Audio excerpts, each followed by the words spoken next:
इस कार्यक्रम के पुण्यार्जक हैं श्रीमती शशि लोहाड़िया धर्मपत्नी श्री अनिल लोहाड़िया मुरादाबाद, श्रीमती वर्षा जैन धर्मपत्नी श्री विकास जैन गुड़गांव, श्रीमती उमा जैन धर्मपत्नी श्री योगेश जैन गुड़गांव, राजकुमार जैन, मधु जैन, मनोज जैन, रूबी जैन, अजय जैन, पायल जैन, अक्षत जैन, अर्पण जैन, प्रेरणा जैन व आन्या जैन, श्रीमती रीटा जैन धर्मपत्नी श्री नरेश जैन, चंदरनगर अजमेर।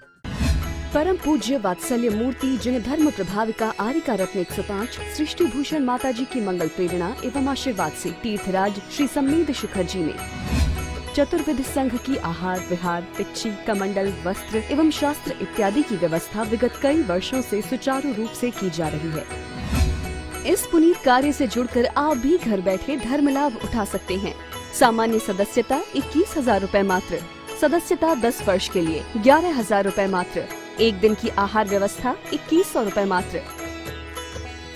आप अपनी दान राशि निम्नलिखित खाते में जमा करा सकते हैं। Account name Srishti Mangalam foundation, bank state bank of India, account number 384026222185, IFS code SBIN 0000631, account name Srishti Mangalam foundation, bank ICICI bank, account number 02500500528, IFS code ICIC 0000250।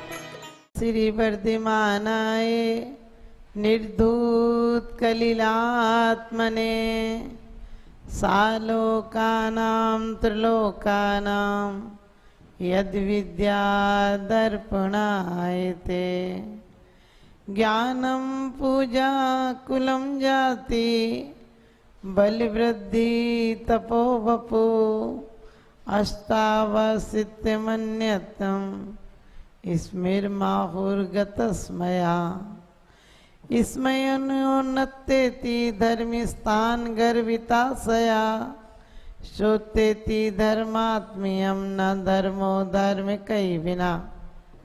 कहते हैं न कर अभिमान दुनिया में आकर दिखा दे जमाने को भगवान बनकर, न कर दुनिया में आकर अभिमान बंदे दिखा दे जमाने को भगवान बन के। कि वास्तव में इंसान अभिमान करता है, लेकिन अभिमान किसका करना? क्योंकि लोग कहते हैं कि इंसान बहुत कुछ कर गया। मैंने कि क्या कर गया? इतने घाटे का सौदा कर गया कि तन लेकर आया था वो भी देकर चला गया। कम से कम तन लेकर तो आया था, लेकिन जाते टाइम तो वो भी देकर चला जाता है। बुलंदी देर तक इस शख्स के हिस्से में होती है और बहुत ऊंची इमारत हर घड़ी खतरे में होती है। जो बड़े गर्व से कहते हैं हम पहुंचे चांद सितारों तक, जो बड़े गर्व से कहते हैं हम पहुंचे चांद सितारों तक, जो अभी शांति संदेश छोड़कर आए नभ के तारों तक, वे हमें बताएं कि सचमुच कितने स्नेह से भूखे हैं जो चांद सितारों तक पहुँचे। भाई के हृदय अछूते हैं, भाई के हृदय अछूते हैं। आज हमने बहुत दूर तक जितनी जितनी हमने बाहर में दूरियां तय की हैं, हम अंदर से भी उतनी दूर चले गए। क्योंकि जड़ें जितनी अंदर होंगी वृक्ष उतना ही ऊपर होगा और शक्तिशाली होगा। जड़ें जितनी कमजोर होंगी वृक्ष उतना ही कमजोर होगा। हमारे हृदय की जड़ें, हमारी प्रेम की जड़ें, हमारी करुणा की जड़ें, हमारी विनम्रता की जड़ें जितनी कमजोर हो गई हैं, ऊपर से अभिमान में आदमी फूला रहता है। यदि वो कोई डिग्रियां पाले तो डिग्रियों के बाद उसे अभिमान आ जाता है। जबकि ज्ञान का मतलब तो बंधन से मुक्त करना है, ज्ञान का मतलब तो निर्वाण का होना है, ज्ञान का मतलब तो जीवन में स्वतंत्र आना है। लेकिन आजकल ज्ञान का मतलब जीवन में स्वच्छंदता आ गया। ज्ञान के मतलब था कि विनम्र हो जाना, सबसे मिलकर चलना। पहले के लोगों को शब्द ज्ञान नहीं था, लेकिन व्यवहार ज्ञान बहुत अच्छा था। माँ इतना एहसास होता था कि तुम खाना खाते थे और माँ नमक का डिब्बा सरका देती थी। इसका मतलब उसे तुम्हारे चेहरे से बिना कहे एहसास हो जाता था कि इसको नमक चाहिए। आज तुम इतनी रेसिपी देखते हो, इतनी देखते हो यूट्यूब पे, फिर भी गलत ही बन जाता है, क्योंकि हमें ये हो गया, हमें सब कुछ आता है। जो समझते स्वयं को सबसे बड़े हैं, वे धर्म से बहुत दूर अभी खड़े हैं। व्यक्तित्व को, अहम को, मद को मिटा दे, तू भी सको सहज में प्रभु से मिला दे। देखो नदी स्वयं को जब है मिटाती, खोती तभी अमित सागर रूप पाती। कि वास्तव में नदी भी जब स्वयं को मिटा देती है तो सागर का रूप ले लेती है, वो भी सागर हो जाती है। और जो बूंदे सोचती हैं, जो पानी सोचता है कि मैं किसी में मिटूंगा नहीं, मैं तो अपने छोटे से डबरे में, छोटे से खड्डे में रहूंगा, वो खड्डे महीने 15 दिन के अंदर सूख कर निशान भी मिट जाते हैं। यदि अभिमान करना है, स्वाभिमान करना है, लोग कहते हैं हमें अभिमान तो नहीं लेकिन स्वाभिमान है। पूजा में पढ़ते हैं, रूखन विकाया भाग्य बसते, देव एक इंद्री हुआ, उत्तम हुआ चांडाल हुआ, भूप कीड़ों में गया। कि तू किसका अभिमान करता है? कितनी पर्यायें तो तुझने ऐसी प्राप्त की हैं जिसमें एक पैसा भी तेरा मोल नहीं था। रूखन बिकाया, जब आप कोई सब्जी खरीदते हैं तो सब्जी वाला पीछे से जरा सी धनिया पत्ती या हरी मिर्ची ऐसे ही डाल देता है, उसे रूगन बोलते हैं। रूखन बिकाया भाग्य बसते, तू कभी भाग्य के उदय से देव भी हो गया तो देव मरकर फिर एक इंद्रिय में पैदा हो जाते हैं, यदि सम्यक दर्शन नहीं हुआ तो। भाग्य बसते देव एक इंद्रिय हुआ, उत्तम हुआ चांडाल हुआ। अरे बड़े बड़े राजाओं के बारे में आता है, एक राजा ने पूछा किसी निमित्त ज्ञानी से कि मैं क्या, मेरी राज्य कब तक रहेगा? उन्होंने कि राज्य तो रहेगा लेकिन तू जाएगा तो आज तेरे मुख में मल प्रवेश कर जाएगा। उसने कहा मल, कितनी गंदगी आएगी, आपको भी पता चल जाए कि आपके मुंह में गंदगी चली जाएगी तो आप सोचोगे जाने देंगे? आप तो बोलोगे हम तो मौन ही रखेंगे, बिल्कुल बोलेंगे नहीं, गंदगी साफ करा देंगे। तो राजा से उसने कहा कि तुम आज से 7वें दिन मर जाओगे। उसने कहा 7वें दिन का कैसे माने कि आपकी बात सत्य होगी? तो राजा से निमित्त ज्ञानी बोला कि आज तुम जाओगे तो तुम्हारे मुख में मल प्रवेश कर जाएगा। अब राजा ने तो तुरंत लिया और सबको पूरा आदेश दे दिया कि पूरी सड़कें साफ कर दी जाएं, सब कुछ साफ कर दिया जाए ताकि कहीं कोई मल मिले ही नहीं। अचानक उसके राजा के जो घोड़े में था पैर में कभी लगी रह गई होगी थोड़ी बहुत, वो भी पानी में मिलकर उछट कर आई और उसके मुंह पर लग गई। और निमित्त ज्ञानी ने कहा तो तुम आज से 7वें दिन मर जाओगे और बिजली गिरेगी तुम पर और तुम मरोगे। तो राजा ने मंत्रियों से पूछा कि बिजली गिरेगी और एक बात तो हो गई, तो अब तो लगता है उसकी बात दूसरी भी सत्य हो सकती है। सब ने कहा राजा डरो मत, आप पर बिजली गिरी नहीं सकती है क्योंकि हम आपको पानी में रख देंगे और पानी में बिजली काम नहीं करती है। और निमित्त ज्ञानी ने ये भी कह दिया था कि मरोगे, मरकर तुम अपने ही घर में गंदगी में शौचालय में कीड़ा बनोगे, मल के अंदर कीड़ा बनोगे और कीड़े की पहचान ऐसी रहेगी तुम पचरंगे जैसे कीड़े बनोगे। और उनने ये भी बता दिया था इतने बड़े बनोगे। अब तो उसको बड़ी गिलानी लग रही थी कि नहीं बनना नहीं चाहता तो तपस्या कर लेता, मर जाता तो मर जाता, तब करते हुए मरता तो दुर्गति में तो नहीं जाता। लेकिन अभिमानी अपनी सत्ता के पीछे सोचता है कि मैं ऐसा उपाय करूंगा कि मौत आएगी नहीं। और उसके साथ भी ऐसा ही हुआ कि उसने सोचा मैं बच जाऊंगा। और एक पानी की में लकड़ी की संदूक बनाई गई और उसे रखा गया। वो तो निश्चिंत हो गया था कि अब मौत मुझे मार नहीं सकती है। अचानक एक मगरमच्छ आया और उसने पेटी ऊपर उछाली और उतने में बिजली, पानी के ऊपर तो गिर ही सकती है, उसका उछलना था और बिजली का गिरना था। संदूक पर बिजली गिरी और राजा मर गया। राजा ने पहले ही कह दिया था अपने बेटे से कि यदि मर जाऊं और ऐसा कीड़ा हो तो कम से कम तू मुझे मार देना, मैं इतनी गंदगी में नहीं जी सकता। जब राजा के बेटे को पता चला, उसने ढूंढ देखा तो वो कीड़ा तो था वैसा कीड़ा। उसने कहा अरे पिताजी हमारे इतनी गंदगी में कीड़ा हुए हैं, इन्होंने कहा था कि मार देना तो मैं यहाँ से मुक्ति पा जाऊंगा। तो उसे मारने गए तो वो वापस गंदगी में घुस गया। जब जब बेटा कोशिश करता बाप अंदर घुस जाता। उसने जाकर पूछा मुनिराज से, मुनिराज बोले जो जहाँ रहता है वहीं प्रेम करने लगता है, जहाँ इंसान रहता है वहीं से लगाव हो जाता है। मनुष्य पर्याय में रहता है तो तुम्हारी सोच, तुम्हारी पसंद, तुम्हारे अपने अलग होते हैं। जानवर की पर्याय में जाओगे तो सोच अलग हो जाएगी।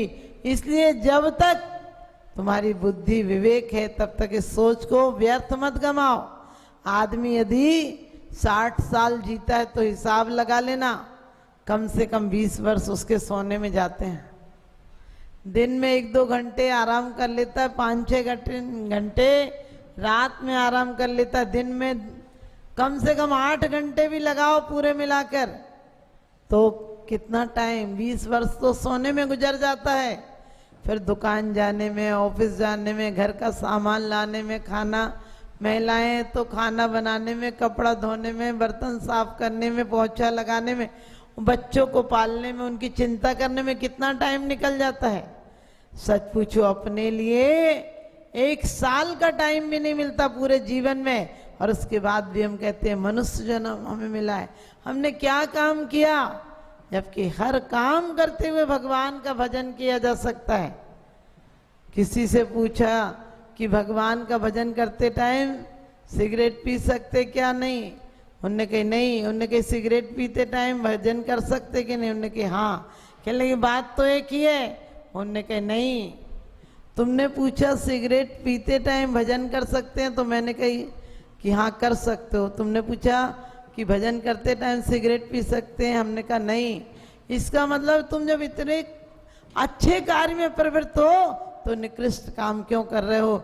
लेकिन तुम निकृष्ट कार्य में प्रवृत्त हो तो तुम उत्कृष्ट कार्य की भूमिका बना सकते हो, तुम्हें बनाना चाहिए।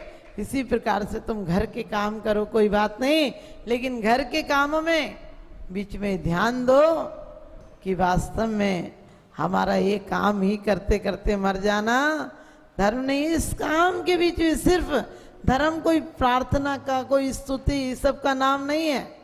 धर्म हमारी सहज नम्र परिणति का नाम है। किसी ने बोला हम अच्छे से जवाब दें, किसी ने बोला हम प्यार से जवाब दें, कोई बात हो गई हम शांति से सुनने समझने की हैसियत रखें तो घर के आधे झगड़े मिट जाएंगे। आचार्य कहते हैं मानी मानी मर गए, रहा ना उनका वंश, और तीनों कुनवे देख लो रावण कौरव कंस। मान के कारण ना हमारे पास रावण जैसी वैभव है, ना संपत्ति है, ना सुंदरियां हैं, ना पुत्र हैं, और ना कंस जैसी ख्याति है, और ना कौरवों जैसा विशाल लक्षाग्रह आदि है। कोई चीज नहीं है हमारे पास, और ना उनके जैसा विशाल क्या राज्य है हमारे पास। और उसके बाद भी ऐसे मर गए कि वंश के वंश खत्म कर गए सिर्फ अभिमान में तो। और वरना 5 गांव दे देते तो पांडव तो 5 गांव में भी संतुष्ट थे। हमारे जीवन में भी 5 अणुव्रत भी आ जाए, 5 अणुव्रत आ जाएंगे तो तुम्हारा कुछ जाएगा तो है नहीं, और तुम्हारा परिवार भी पल जाएगा, तुम संसार में भी रह सकते हो, और तुम्हारा सन्यास भी प्रारंभ हो जाएगा। पैरों के बल चलते चलते, घुटनों के बल चलते चलते एक दिन खड़े हो जाते हैं, और खड़े होने की शैली आए तो पैरों के बल चल जाते हैं, और छोटे छोटे व्रत भी एक दिन अणुव्रत महाव्रत बन जाते हैं। और यही व्रत पालन करके इंसान से भगवान बन जाते हैं। इन्हीं व्रतों को पालन करते करते इंसान से भगवान बन जाते हैं। वास्तव में हम लोगों को ये सोचना है क्यों अभिमान होता है, क्यों लगता है? क्योंकि हमने जब तक पर पदार्थों को अपना माना है। आचार्य कहते हैं ज्ञान का अभिमान मत करना, क्योंकि अभिमान तो करना ही नहीं, करना हो तो स्वाभिमान करना, बनना हो तो भगवान बनना, उसके पहले कुछ नहीं बनना, उससे छोटी चीज नहीं मांगना। आप कहोगे कैसे बनेंगे? क्योंकि ज्ञान विमुक्तता दिलाती है। वेद विज्ञान हो तो इसी पर्याय से आवृत्ति रहते हुए भी सम्यक दृष्टि हो जाता है, आवृत्तिग्रस्त रहता हुआ भी सब काम वैसे ही करता है, लेकिन उद्देश्य बदल जाता है। ये आभास हो जाता है कि ये पर्याय की परिणति है, मेरी आत्मा तो इससे भिन्न है। इसलिए क्या लोग कभी कभी थोड़ा सा ज्ञान आ जाए तो अज्ञानियों को ऐसा देखते हैं कि इनको कुछ आता ही नहीं है। बड़ी अच्छी विसापहार में बात कही है कि भगवान आप तो ऐसे हो, आपने एक ही मार्ग देखा है, इसलिए आपको कोई घमंड नहीं है। और मिथ्या दृष्टियों ने तो 4 मार्ग देखे हैं, 4 रास्ते देखे हैं, इसलिए वो ज्यादा अभिमानी है। इस कार्यक्रम के पुण्यार्जक हैं श्री अल्पेश विनोद गांधी, श्रीमती पायल गांधी, रिया गांधी, सिमोनी गांधी, मुंबई महाराष्ट्र। श्री आजाद जैन 9/70 आर्यनगर, कानपुर, उत्तर प्रदेश। श्री मुकेश जैन, श्रीमती सोनिया जैन, जयपुर, राजस्थान।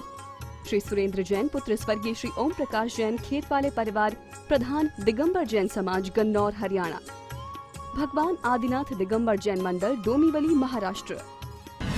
परम पूज्य वात्सल्य मूर्ति जिन्हें धर्म प्रभाविका आरिका रत्न 105 सृष्टि भूषण माता जी की मंगल प्रेरणा एवं आशीर्वाद से तीर्थराज श्री सम्मेद शिखर जी में चतुर्विध संघ की आहार विहार, पिच्ची, कमंडल, वस्त्र एवं शास्त्र इत्यादि की व्यवस्था विगत कई वर्षों से सुचारू रूप से की जा रही है। इस पुनीत कार्य से जुड़कर आप भी घर बैठे धर्म लाभ उठा सकते हैं। सामान्य सदस्यता 21,000 रूपए मात्र, सदस्यता 10 वर्ष के लिए 11,000 रूपए मात्र, एक दिन की आहार व्यवस्था 2100 रूपए मात्र। आप अपनी दान राशि निम्नलिखित खाते में जमा करा सकते हैं। Account name Srishti Mangalam foundation, bank state bank of India, account number 384026222185, IFS code SBIN 0000631, account name Srishti Mangalam foundation, bank ICICI bank, account number 0250050052258, IFS code ICIC 0000250।